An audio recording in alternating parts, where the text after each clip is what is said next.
So finally আগামীকালকে India এবং পাকিস্তানের ম্যাচ কিন্তু হইতে যাইতেছে। এতদিন যে ড্রামা হইতাছিল যে ইন্ডিয়া খেলতো না আর পাকিস্তানের ইন্ডিয়া লয়ে খেলতো না, নানান অনেক কিছু অজুহাত দেখাইছে, বাট লাস্টে আমরা জানি যে পাকিস্তান ইউটার্ন করছে এবং সেই ইউটার্নের ফলে কিন্তু আগামীকালকে খেলাটা হইব। এবার দেখার বিষয় হয়েছে কে বেশি এখানে চাপে থাকবো, ইন্ডিয়া না পাকিস্তান। কেননা দুই টিমই কিন্তু, যদি আমি টিম কম্পারিজনে করি তাহলে কিন্তু কোনো টিমই কিন্তু দুর্বল না।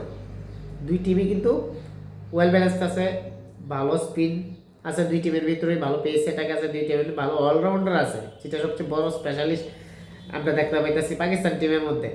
এবং টপ অর্ডার ব্যাটসম্যানও খুব ডিভাস্টিং, মানে খুব দুর্দর্শ। অর্থাৎ হেড টু হেড যদি কম্পেয়ার করে দুই টিমের সঙ্গে, দুই স্কোয়াড নিয়ে আসি না, তাহলে কিন্তু কেউ কারোর থেকে কম নাই। বাট তারপরে আমি কমু পাকিস্তানের একটু উইকনেস আছে তাদের ব্যাটিং ডিপার্টমেন্টে। বাট সবচেয়ে বড় যে আমরা এর তো দিন ধরে সেটা ওয়ার্ল্ড কাপের মধ্যে পাকিস্তানের সঙ্গে ইন্ডিয়ার যে খেলা দেখি, পেস ব্যাস ইন্ডিয়ার ব্যাটসম্যান দেখি, অর্থাৎ ফাস্ট বলার আর ইন্ডিয়ার ব্যাটসম্যানের যে কম্পিটিশনটা দেখি। বাট এবার কিন্তু পাকিস্তানের সম্পূর্ণ অন্যরকম একটা টিম আমরা দেখতে পাচ্ছি। সেখানে পেস ফ্রেন্ডলি যে তাদের একটা ডমিনেন্স আসলো, অর্থাৎ পাকিস্তান মানে ফাস্ট বলার একটা কান্ট্রি, সেখান থেকে কিন্তু পাকিস্তান আস্তে আস্তে চেঞ্জ করে সেখানে স্পিন বলের দিকে কিন্তু তারা আগাইতেছে। অ্যাজ এ রেজাল্ট কিন্তু আমরা দেখতে পাইতেছি এখানে পাকিস্তান টিমের মধ্যে অনেক স্পিনার। এবং রিসেন্টলি তাদের যে হোম টেস্ট সিরিজ বা ওয়ানডে সিরিজ বা টোয়েন্টি সিরিজ যেটার মধ্যে হয়েছে, যে যেতগুলি হয়েছে রিসেন্টলি, সবগুলোর মধ্যে কিন্তু স্পিন বলার একটা গুরুত্বপূর্ণ ভূমিকা রাখছে এবং তারা কিন্তু উইকেটও নিছে, টেস্ট হোক ওয়ানডে হোক এবং টি20। অর্থাৎ পাকিস্তানে কিন্তু স্পিন ডিপার্টমেন্ট যেটা এত বছর আসিল না, এখন কিন্তু খুব ভালো শক্তিশালী হয়ে উঠতেছে। এটা ইন্ডিয়ার মতন হইতেছে, বাংলাদেশের মতন এবং শ্রীলঙ্কার মতন। অর্থাৎ এশিয়ান সাবকন্টিনেন্টের মধ্যে যেখানে স্পিন ফ্রেন্ডলি একটা উইকেট থাকে, সেই জায়গায় কিন্তু পাকিস্তানে আস্তে আস্তে শিখতেছে। এবং তাদের যে কোচ মাইক হ্যাসেন্ট, সে কিন্তু খুব ভালো একটা কাজ করছে এই ডিপার্টমেন্ট ইন্ডিয়াসীরা। নাম্বার 2 হচ্ছে অলরাউন্ডার। আমরা যদি পাকিস্তান টিমের পাশাপাশি ইন্ডিয়ান টিমের মধ্যে যদি দেখি, সেখানে অলরাউন্ডার অভাব নেই। অক্ষর প্যাটেল, শিবম দুবে, তারপরে হার্দিক পান্ডিয়া মতো প্লেয়াররা আছে, ওয়াশিংটন সুন্দর স্কোয়াডের মধ্যে আছে, যে প্রপার অলরাউন্ডার। মানে এনি টাইম কিন্তু ব্যাটও করতে পারবো, বলও করতে পারবো, খুব ইফেক্ট দিতে পারবো। ঠিক সেম কন্ডিশন কিন্তু পাকিস্তানের মধ্যে আমরা দেখতে পাচ্ছি। Shadab, Nawaz, Saim Ayub as a world number 1 allrounder. তারপরে ফাহিম আশরাফ, যে হার্দিক পান্ডিয়ার মতনই।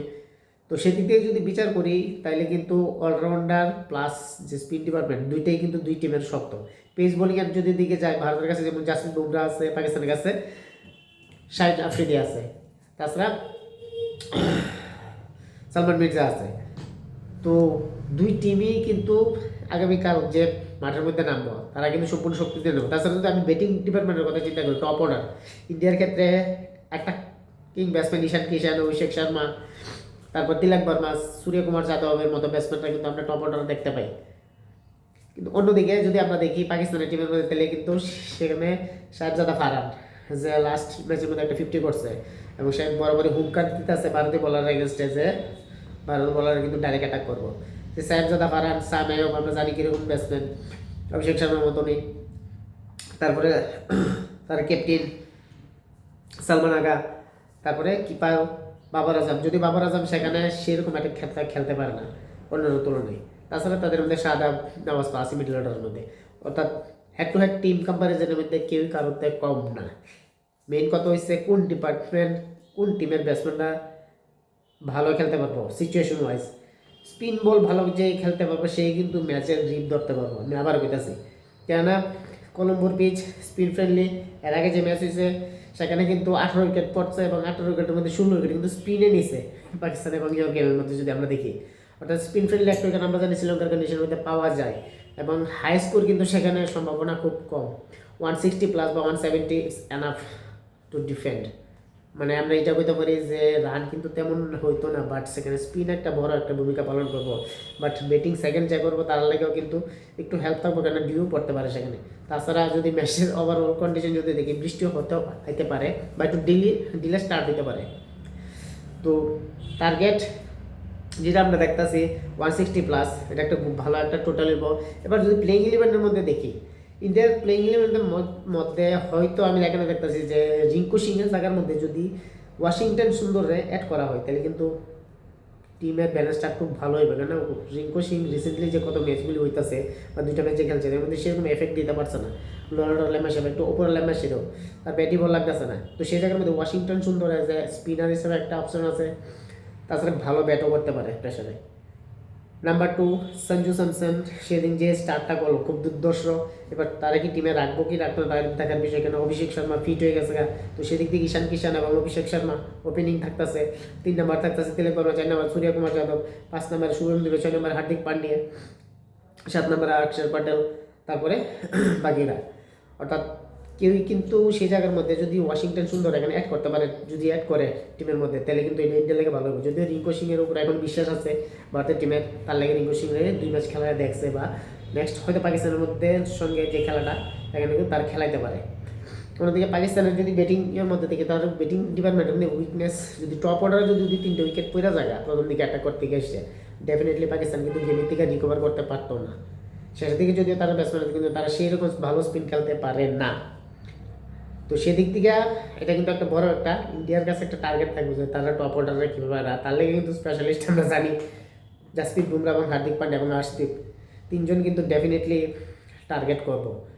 আর পাকিস্তানের যে একটা উইক পয়েন্ট আমি দেখছি ব্যাটিং ডিপার্টমেন্টে, বাবর আজম, সে রিসেন্টলি লাস্ট ইয়ার মধ্যে দেখলাম একটু অ্যাটাকিং খেললো, বাট তারা যদি সেই এই পেসি যদি খেলতে থাকে তাহলে কিন্তু পাকিস্তান লাগে একটা সেটব্যাক হয়ে যাবে। কেননা হাই স্কোরিং ম্যাচ যদি হয়ে থাকে তাহলে কিন্তু বাবর আজমের ওই ধরনের শর্ট খেলাটা পাকিস্তান লেগে এটা এফেক্টেড মানে এত একটা সফল হইব না, কেন বাবর আজম সেরকমভাবে খেলতে পারে না অ্যাটাকিং গেম, যেটা অভিষেক শর্মা বা ঈশান কিষানের মতো ব্যাটসম্যানরা খেলতে পারে। তো যাই হোক, হেড টু হেডের মধ্যে যদি আমরা কম্পেয়ার করি, Bharat already way better than Pakistan. 7বার জিতে নিয়েছে, শুধু একবার হারাইছে যেটা 2022 সালে পাকিস্তান দুবাইয়ের মধ্যে। তো সেই ক্ষেত্রে বিচার করলে ভারত ডেফিনেটলি এখানে একটু এক্সট্রা একটা অ্যাডভান্টেজ পাই আছে, কারণ ভারতের ব্যাটসম্যানরা সেরকমভাবেই ক্যাপেবল এবং ব্যাটিং ইউনিটও খুব দুর্দর্শ এবং ভালো স্পিন খেলতে পারে। অন্যদিকে পাকিস্তানের ব্যাটাররা ক্যাপেবল হইলেও তারা কিন্তু সেরকম স্পিনের এগেনস্টে সেরকম অ্যাফিটনেস হয়তো হইতে নাও পারে। 3 নম্বর লাস্ট যে পয়েন্ট আমি যেটা ডিসকাস করবো এখানে, সেটা হচ্ছে পাকিস্তান যে মিস্ট্রি বলো উসমান তারিক, সেই উসমান তারিককে নিয়ে সে কিন্তু অনেক প্ল্যান করে রাখছে ভারত, কারণ তারা যেমন একটা বোলার ট্রাম্প কার্ড করতে পারি যে পজ অ্যাকশনে বল করে, যেটা যে কোনো ব্যাটসম্যানেরই খেলতে একটু অসুবিধা। আমরা যেটা দেখলাম পাকিস্তান এবং অস্ট্রেলিয়ার যে হোম সিরিজ হয়েছিল পাকিস্তানের মধ্যে, সেখানে কিন্তু ক্যামেরন গ্রিনের যে আউট এসে যে আনস্যাটিসফ্যাকশন একটা সিগন্যাল দিয়েছে যে সে বল নাকি ঢিল মারে। যদিও প্রত্যেকটা ব্যাটসম্যানের এরকম অসুবিধা হইব তার বোলিং আসে, কিন্তু পজ অ্যাকশনে যে কোনো ব্যাটসম্যানের একটা ফ্লোটা হারাইলা, কোন সময় বল করবো তাই ওয়েট করবো না কী করবো, এটা কিন্তু একটা বড় এখানে কোয়েশ্চেন ব্যাপার হয়ে থাকে, কোয়েশ্চেন হয়ে থাকতেছে। কেন ভারতের যে ব্যাটসম্যান তারা কিন্তু প্রত্যেকে চায় ব্যাটের মধ্যে যাতে বলটা আয়, সেই গতিতে যত গতিতে আইব তারা কিন্তু এটা পছন্দ করে, বা সে জায়গায় পজ অ্যাকশনের বোলিংয়ে স্বাভাবিক একটু হ্যাম্পার হইব। সে জায়গায় অভিষেক শর্মার মতো ব্যাটসম্যান, ঈশান কিষানের মতো ব্যাটসম্যান, সূর্য যাদবের মতো ব্যাটসম্যান, তার কী ট্যাকটিক্স গ্রহণ করে এটি কিন্তু দেখার বিষয়। ডেফিনেটলি তারা টার্গেট করবে, মারবো, এটা নো ডাউট।